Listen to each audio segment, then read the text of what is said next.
November in Boston is a season when cold winds sweep through the streets and fallen leaves dance in the air. Martha Carter gazed out the hospital window and sighed deeply. Dressed in her white nurse's uniform, she picked up the chart for her next patient.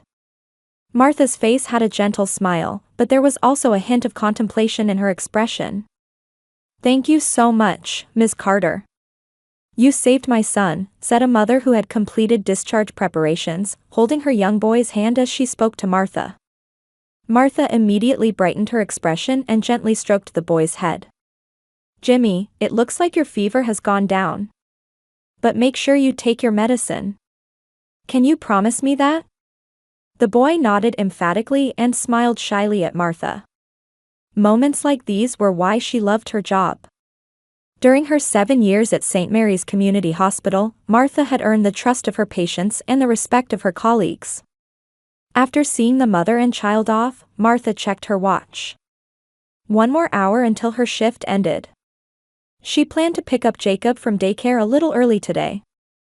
Just thinking about her 8-month-old's smile lightened her weary heart. "Martha, you had a call from Dr. Daniel," the head nurse Janet called out to her. Martha's expression hardened at the mention of that name. "What about?" "He wants to see Jacob over Thanksgiving weekend." Martha nodded silently. 2 years ago, when she ended her marriage to pediatrician Daniel Carter, her life changed dramatically. At the beginning of their marriage, she thought they would understand each other as they both walked the same medical path. But for Daniel, work was always the top priority. "It's an emergency surgery, this paper is important," for a conference presentation, the excuses were always the same. When Martha became pregnant, he was happy, but he never actually made time for her or the baby. Even the day before her due date, he was away at a medical conference in another state. When Jacob was born, it took Daniel 6 hours to get to the delivery room. Their different values gradually deepened the divide between them. While Martha wanted to cherish family time, Daniel constantly prioritized his career. Eventually, they had to admit that their differences in life perspectives were greater than their love for each other. The divorce was amicable, but the family's reaction was different. Martha's parents, Robert and Diane, refused to understand their daughter's decision. For them, Daniel was the ideal son-in-law. Successful doctor, from a good family, social status, he met all the criteria they valued. "Why did you ruin a wonderful marriage?" her mother asked repeatedly.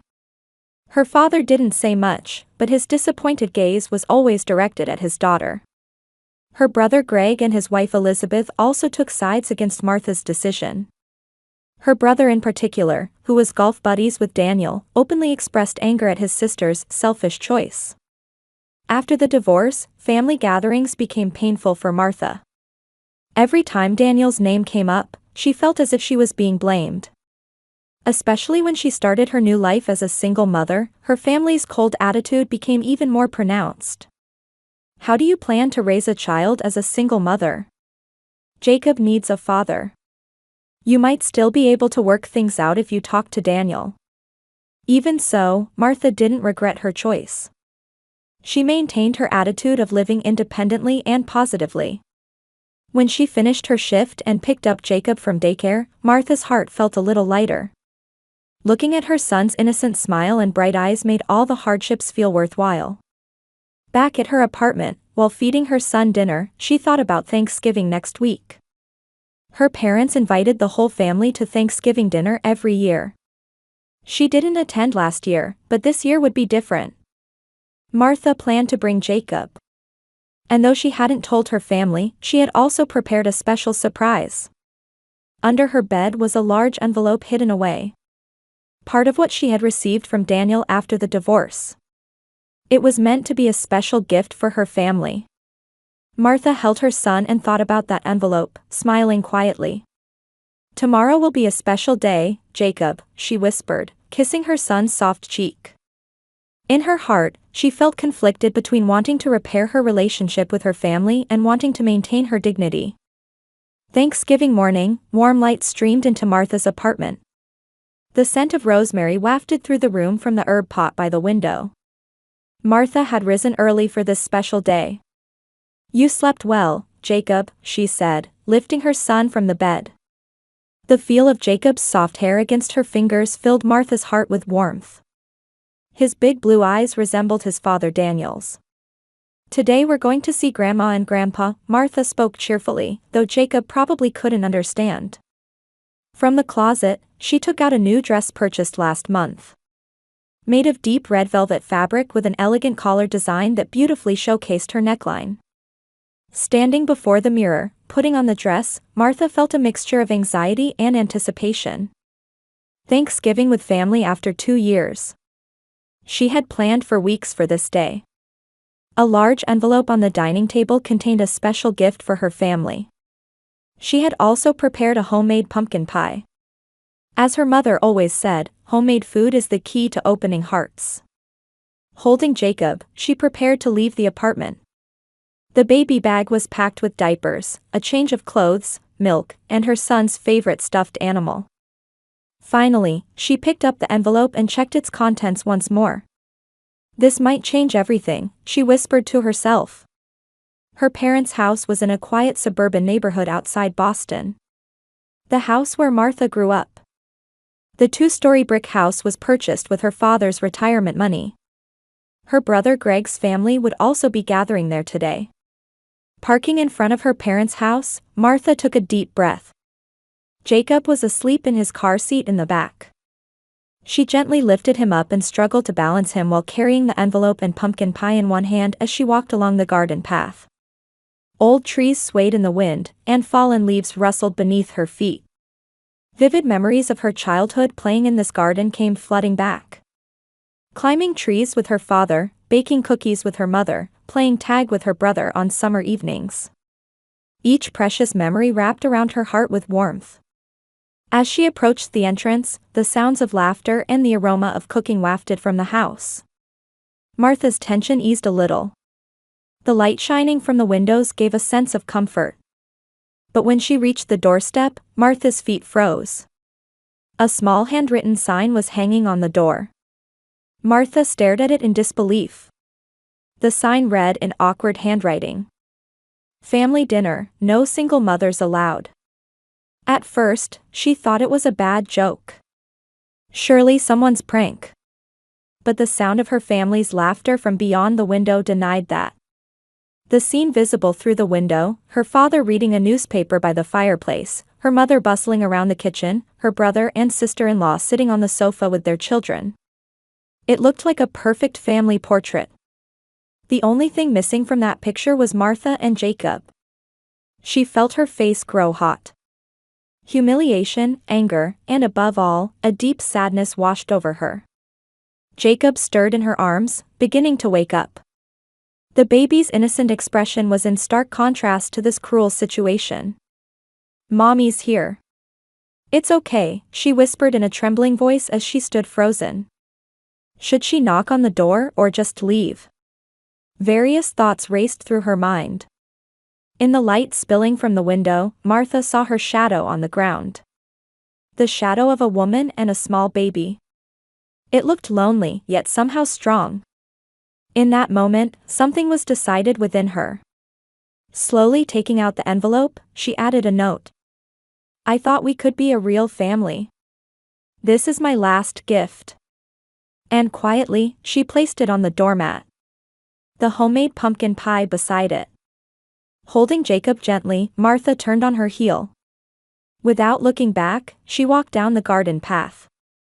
Only the sound of leaves crunching beneath her feet broke the silence. Back at the car, after securing Jacob in his car seat, Martha finally let her tears flow. But they weren't tears of weakness. There was a light of firm resolve in her eyes. "We'll be fine, Jacob. We have each other." As she started the engine, Martha looked up at the house one last time. The window lights reflected in her tears, shimmering. That shimmer seemed to reflect the inner strength she possessed. The car slowly pulled away, and Martha Carter and her son left the place of rejection. Her heart was wounded, but even more, it was filled with conviction. Tonight, she and her son would celebrate Thanksgiving on their own. And tomorrow, a new day would begin. Without knowing what the envelope she had left behind would bring. On the way home, the faces of her parents and brother appeared and disappeared in Martha's mind. Had she done something wrong? Should she have tried harder? But she had no regrets about the choices she had made in her life. Both her divorce from Daniel and her decision to raise her son alone were choices she believed were right from the bottom of her heart. The courage to walk your own path, that was what she wanted to teach her son. She felt it was her responsibility as a mother to show him how to live strongly while protecting him from such rejection. Back at her apartment, Martha took out a restaurant takeout Thanksgiving dinner from the refrigerator. She had prepared it just in case. She heated it up, lit candles on the small table, and began a special dinner for just her and her son. "Happy Thanksgiving, Jacob," she said, kissing her son's cheek. The morning after Thanksgiving, soft sunlight streamed into Martha's apartment. Outside the window, snow that had fallen overnight reflected the sunlight, brightening the entire room. Martha was brewing morning coffee in the kitchen, its aroma spreading throughout the room. Jacob's wakeful voice came through the baby monitor. Martha smiled and headed to the bedroom. As she approached her son's bed, Jacob raised both hands to greet her. His tiny hands and soft smile eased yesterday's pain. "Good morning, my little prince." Martha picked up her son and returned to the kitchen. While preparing breakfast, she found herself reflecting on yesterday, the words on that sign, the feeling of being excluded from the family circle, and the envelope she had left at the doorstep. "I wonder how that went," she murmured. What was in the envelope? Martha knew very well. During the divorce, Daniel had offered her more property division than expected. Though she initially refused, he insisted it was for Jacob, and she finally accepted the substantial amount. With part of those funds, Martha had prepared proof of loan repayment for her parents and tickets for a round-the-world trip for the entire family. It was a luxurious package that could be used anytime within a year, specially arranged by a close friend at a travel agency. Martha well remembered that her parents had dreamed of traveling the world for years. And it would have been an educational journey for her brother's children as well. "It's not that I wanted them to accept it," she told herself while preparing Jacob's cereal. "I just wanted to show them that I love my family." In the morning stillness, her cell phone suddenly rang. The display showed "Mother." Martha's heart began to race. After yesterday, she couldn't expect anything good from this call. For a moment, she considered ignoring it, but she took a deep breath and answered. "Martha." Diane's voice lacked its usual calmness. In the background, she could hear something breaking and excited male voices, probably her father and brother. "What you left behind, is this real?" Her mother's voice was trembling. Martha sat down in a chair and answered quietly. "What do you mean?" "The contents of that envelope." Martha remained silent, waiting for her mother to continue. On the other end, she heard someone picking something up. The proof of loan repayment, the round-the-world trip tickets, all of this. Her mother's voice choked. "They're torn up." Someone tore everything into pieces and threw it away. Martha's throat went dry. She hadn't torn them up herself. It must have been someone in her family. Deep down, perhaps she had sensed this might happen. "Mom, do you know what was hanging on the door when I visited yesterday?" Martha's voice was quiet but firm. "What was it?" "A sign that said, 'Family dinner, no single mothers allowed.'" On the other end, she heard her mother's breath stop. The background noise also quieted somewhat. "There was no such thing. I saw it with my own eyes. Mom, I came with Jacob in my arms, but we weren't welcomed as family." After a moment of silence, her mother's voice returned, now weak and shocked. "I don't know about any sign, we were waiting for you all morning. When you didn't come, I was about to call you. But the sign was there. Someone put it up." Just then, another voice came through the phone. A low, angry voice. It was her brother Greg. "Martha, I put it up. But it was meant to be just a little joke." Anger welled up in Martha's heart. A joke? Excluding his own sister and baby nephew from the family and calling it a joke? Greg, that was far from a joke. I know, his voice cut in. I just. He seemed at a loss for words. The phone returned to her mother.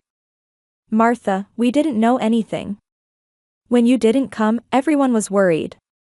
And this morning, when we opened the door. In the background, she could now hear her father's voice too. Why did she do this? What pushed her to this point? Martha closed her eyes. They must have opened her envelope by now and found its contents torn up. And they were beginning to realize the gravity of their actions. The contents of that envelope were prepared using part of the property settlement I received during my divorce, she explained slowly. Round-trip tickets for the world trip that Dad and Mom had dreamed of, and proof of your home loan repayment, for the entire family. On the other end, someone gasped sharply. But why are they torn up? Her mother's voice trembled. I didn't tear them. Yesterday, after seeing the sign, I just left the envelope in front of the door and went home. Silence followed. Martha gazed out the kitchen window. The snow scene was beautiful, a pure white world stretching out. Jacob was quietly eating cereal in his high chair, occasionally smiling at her. What does this mean? Her father's voice came closer to the phone. Someone tore them up? Martha sighed. I don't know. But it's okay, don't worry about it anymore. It was just meant to be a present. If it wasn't received, that's fine. Martha's calm voice surprised even herself.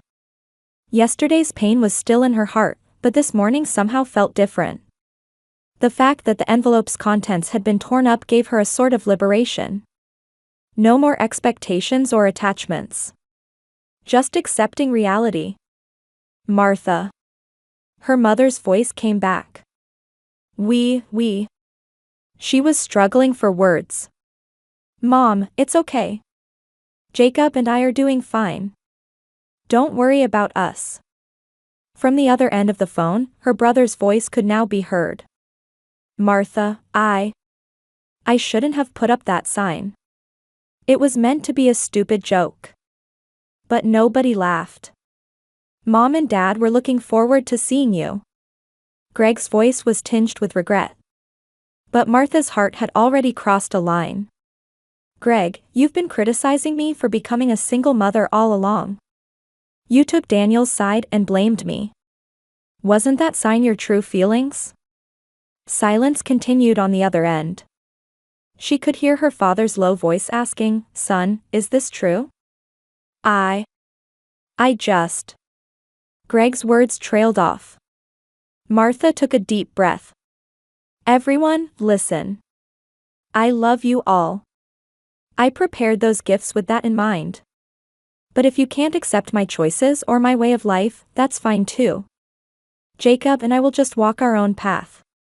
No, Martha, her mother's voice returned urgently. We love you. It's just. Martha looked at Jacob, her heart warming at the sight of him laughing innocently.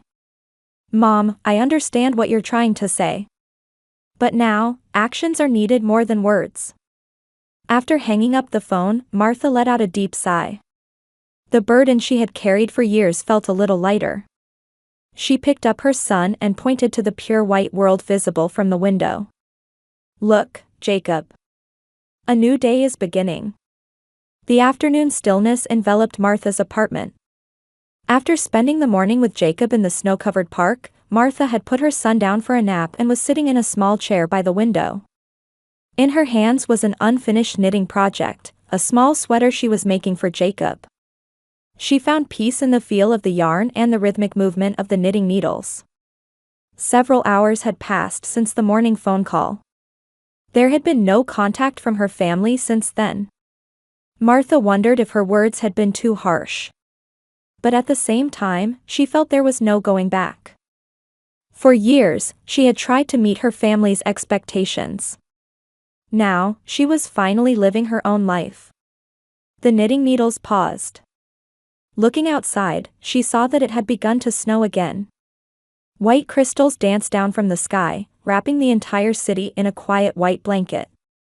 Gazing at this scenery where winter's beauty and harshness coexisted, Martha was reflecting on her life. Suddenly, the doorbell rang. Martha set aside her knitting and stood up. An unexpected visitor. Thinking it might be her friend Jennifer, she headed to the door. When she opened the door, Martha's breath caught. Before her stood her entire family. Father Robert, Mother Diane, Brother Greg and his wife Elizabeth, and their 2 nieces and nephews. Everyone was covered in snow, and deep remorse showed on their faces. Her mother's eyes were red with tears, her father had lost his usual dignified posture, and her brother hung his head. Martha. Her father spoke first. His voice was the weakest Martha had ever heard it. May we come in? Silently, Martha stepped aside and invited them in. As each family member passed by her, none could meet her eyes. Her brother, the last to pass, glanced at her briefly before looking away. With the family gathered in the living room, a quiet tension filled the space. No one had the courage to speak first. Martha went to the kitchen to prepare tea. Her hands trembled slightly, not from anger but from tension at the unexpected situation. Let's talk over tea, she said quietly. Martha distributed cups to each person and finally sat down herself.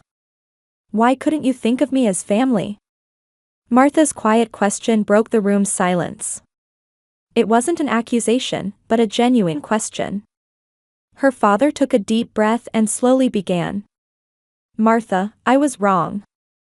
When Daniel left, I was disappointed. He was like the son I wanted. A successful doctor, a respected figure. And a person of more value than your daughter, Martha quietly interjected. Her father's face twisted with pain. No, that's not it. I'm just a man with old-fashioned ideas. I thought families should stay together.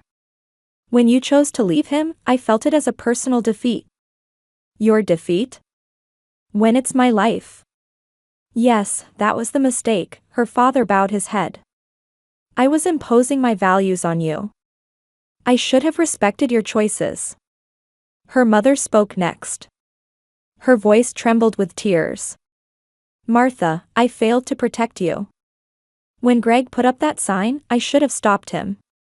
But I said nothing. I couldn't get over the shock of losing Daniel, and I blamed you. That was shameful of me as a mother, as a human being. Martha listened to their words in silence. She had imagined this moment for a long time. But actually seeing her family apologize was complicated. Her emotions swung between anger and forgiveness. The sign was, my fault, her brother Greg said in a heavy tone. He couldn't look Martha in the eye. It was meant to be a stupid joke. But the truth is, it came from jealousy. Martha, you've always had talent. Beautiful, smart, loved by everyone. I always felt like I was living in your shadow. And seeing you stay strong even as a single mother, that made me even more jealous. Martha was surprised by Greg's words. She had never imagined her brother being jealous of her. Greg. No, listen, he continued. I didn't mean to hurt you. I was just criticizing your life to hide my own smallness. And yesterday, I put up that sign. No one laughed, but I didn't say anything. And this morning, when we found that envelope. His voice choked. It was me. I tore up the contents. When I opened the envelope and saw what was inside, I lost myself in jealousy and anger. I was furious that you had such money. That you could easily pay off our loan that we've struggled with for years, that you could give us tickets for a world trip. The room fell silent again. Greg's wife Elizabeth held his hand, quietly crying. The children sat quietly in the corner. Their young eyes reflected confusion at the complexities of the adult world. Martha stood up and walked to the window. The snow was still falling, coloring the world white. She was undecided whether to forgive them or close the door to her heart. Just then, Jacob's cry came from the bedroom.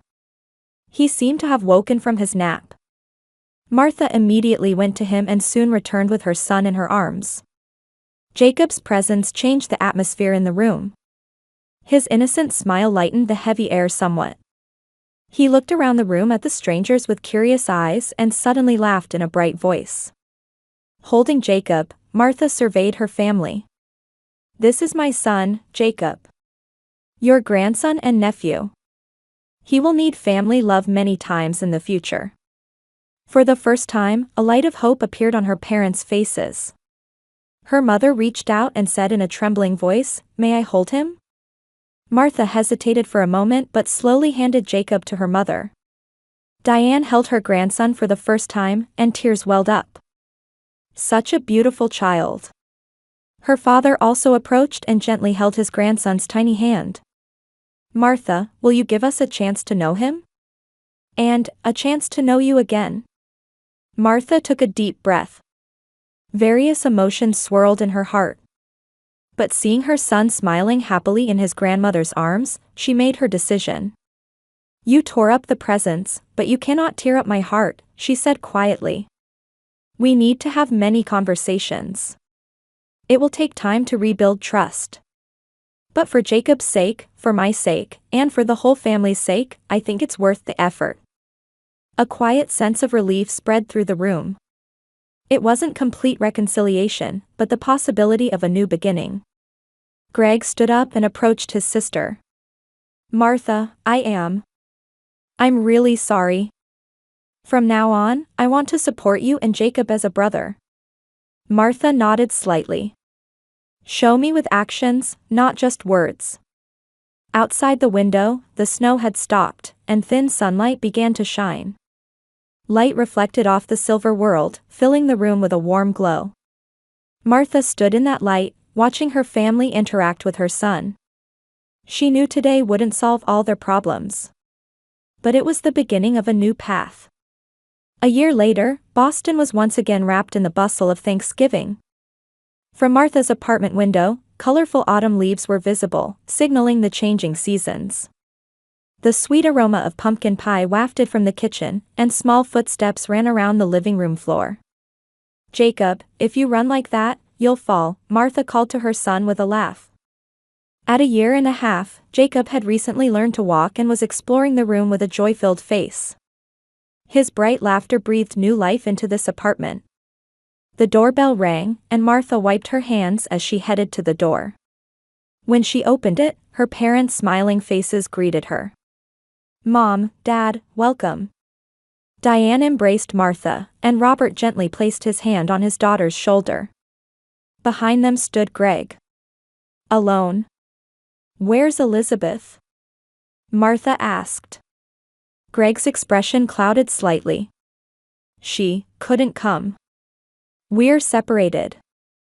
Many things had changed over the past year. Greg and Elizabeth's marriage was at a crossroads. Ironically, Greg was now in a situation close to being a single parent himself, facing his children. He was finally beginning to truly understand Martha's position. The children. Waiting at Mom and Dad's house. "They're helping with tonight's preparations," Greg smiled. Over the past year, Martha's relationship with her family had been gradually repaired. It started with short weekly visits and eventually developed into regular family gatherings. Her parents came to adore Jacob, and photos of their grandson now adorned their home. Greg, in particular, had changed greatly. He began to see his sister's strength with new eyes, and when his own marriage began to crumble, he even sought Martha's help. "Why don't we gather here today, and then have dinner at our house?" Diane suggested. "Everyone's preparing for it." Martha smiled. Unlike previous Thanksgivings, this year the plan was for the whole family to gather at Martha's home first, then move to her parents' house. This was the beginning of a new family tradition. In the living room, Jacob was circling around his grandfather, laughing with delight. Robert was absorbed in playing with his grandson, pure joy on his face. Martha took out a small envelope from the kitchen table. "This is a present for everyone." Greg looked at it with a tense expression. The memory of last year must have come back to him. Don't worry, Martha said. This one won't be torn. Inside the envelope were a photo of a small lakeside cottage and a reservation confirmation. I thought we could spend the Christmas holiday together. It's not a luxurious world tour, but it's perfect, Diane said with emotion. Martha looked out the window. Fallen leaves danced in the wind, announcing the arrival of a new season. She took a deep breath and etched this moment of being surrounded by her family's laughter into her heart. What matters isn't where you go, but who you go with. Not money, but love, she said quietly. The family nodded silently to her words. They were finally beginning to understand the meaning of a real family.